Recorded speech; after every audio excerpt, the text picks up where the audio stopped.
What is up, class? Mr. Odell is back, and oh boy, do we have a fun topic today. We have improper fractions and mixed numbers. And yes, this is all our expressions when we see these, but we're going to change it from the sad face to a happy face. So let's move on. So our vocab today is our mixed number and improper fraction. So we will identify and write mixed numbers as improper fractions and improper fractions as mixed numbers.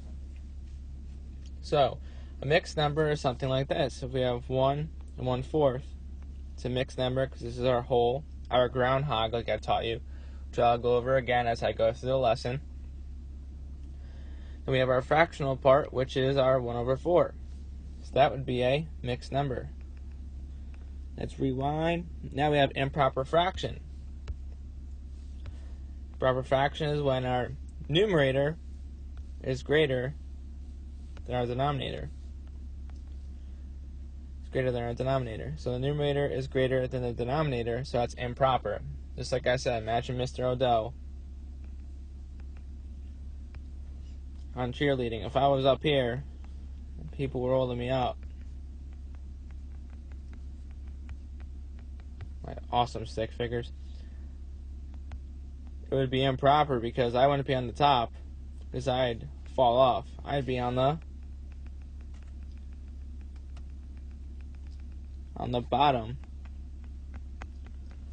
holding people up.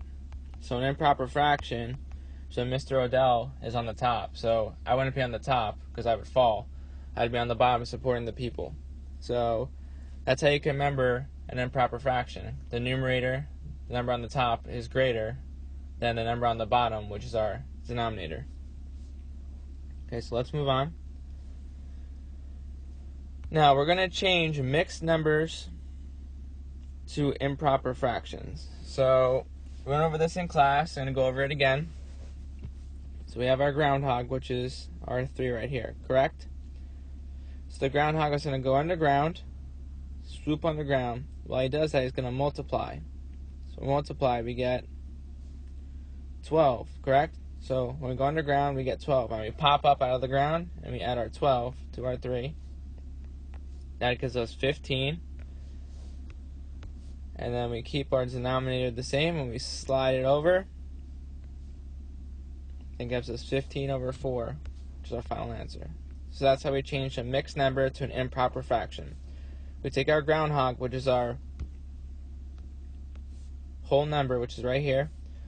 We go underground, we multiply underground, then when we get our solution, we add it to the top, the numerator, and that gives us 15/4, which gives us our improper fraction. Now this model up here shows our improper fraction because it shows that this 3 is 3 different wholes, and then we have 3/4, so we have 3 shaded in over 4. So we have 3 and 2, 3/4, which represents this. So that's just a model showing what a mixed number is. We should know this because we went over it, and it just takes practice and practice and practice to get the concept stuck in your head so you remember how to do it, and it could be simple and it can go fast and smooth. So we can just move on to our more problems and move on to our harder problems. Now, Miss Jones is going to help you all reinforce this concept on Monday when I'm not there because I'm at my games. So while you are practicing this, remember the groundhog method. Remember, on a mixed number, you go underground, multiply, and then you add to the numerator.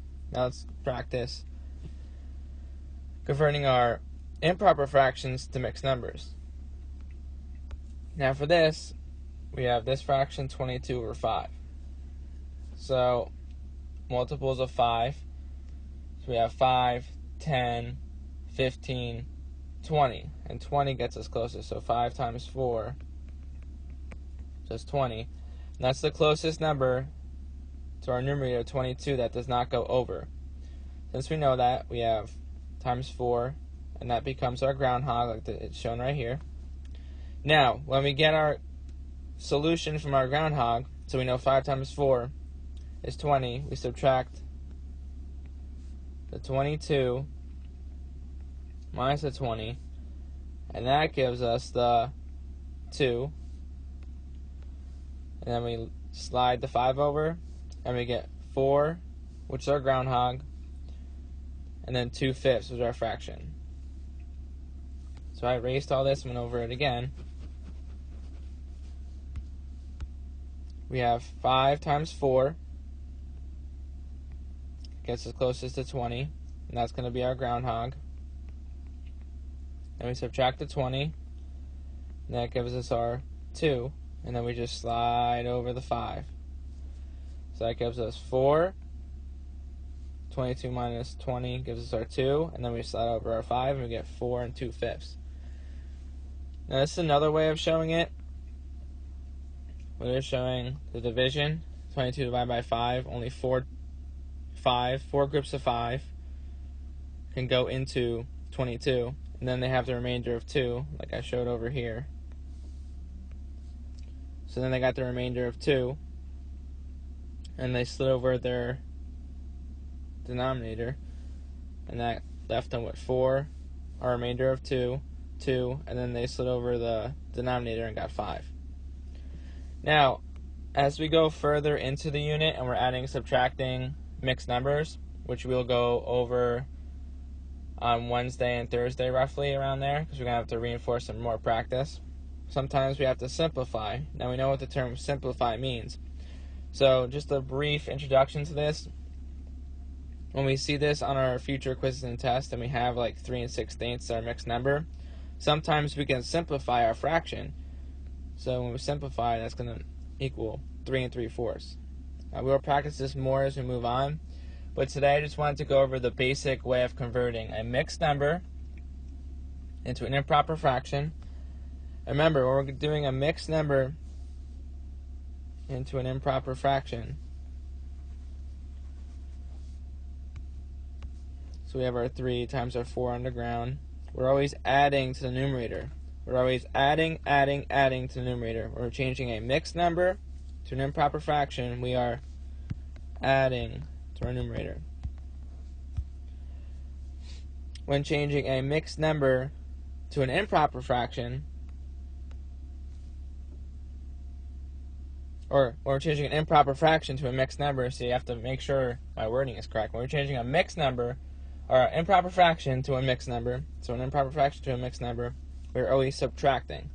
See, even Mr. Odell makes mistakes when he's saying it, so make sure mixed number to improper fraction, we're adding. Improper fraction to a mixed number, we subtract from our numerator. So make sure you practice that, and make sure you look over the video. You can look this over, write it down a couple times, practice some problems, and write add or subtract. What I like to do is, if I'm adding, I just write add on the top, so I just remember. And then when I'm subtracting with changing my improper fraction to a mixed number, I just write subtract, so I know what process I need to do. So we're going to go over this more. I hope this video helps. You can go over it. You can slide back and forth on the bar on the bottom. You can go over the concepts, practice some more problems. If you want to master this concept, you need to practice. Everything doesn't come easy to everyone. So when we practice, we develop our confidence, and then we develop more ways to solve the problem easier, and it becomes easier to us because we know the process. And if we know the process, the more likely we are to get the problem right and make less mistakes because we know what we are doing. So make sure we show our work, we practice, have confidence, and have fun with it.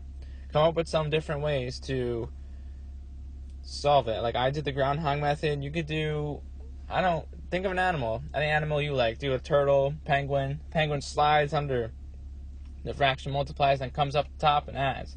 You could do anything you like. Do what fits your learning style. Everyone has different learning styles. Everyone has different ways of learning. So do what feels comfortable to you.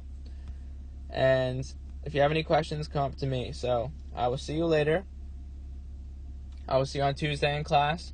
Good luck on Monday. And we're going to tackle these concepts and be better students on the rest of the week and rest of the unit. We're going to get all A's on our tests. So I will see you for 12-7 and 12-8, 12:9. We're going to skip 12:10, and then I'll see you on 12:11.